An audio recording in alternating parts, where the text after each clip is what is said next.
Buna baxaq. Demək, gizli otağın şifrələri yanlış yığılarsa, avtomatik şifrə başqa şifrələr əvəz olunur. Vəlinin iş cəhdi uğursuz olur və artıq vəlidə olan şifrələr üçün hansı xassiyyət pozulmuşdur?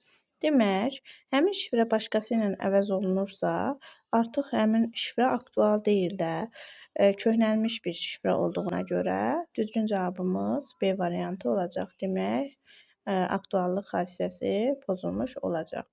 14-cü sualda musiqi təhsili olan Aytən yaxın dostu Günlara yeni bəstələdiyi musiqi notlarını göndərdi, amma Günların musiqi təhsili olmadığı üçün heç nə başa düşmədi. Günlar üçün informasiyanın hansı xassiyəsi pozulmuşdur? Günlar o informasiyanı başa düşmürsə, onun üçün anlaşıqlıq xassiyəsi pozulmuş olacaq. Çünki anlamır, notu bilmədiyi üçün informasiyanın mənasını bilməyəcək. Düzgün cavabımız D variantı olmuş olacaq.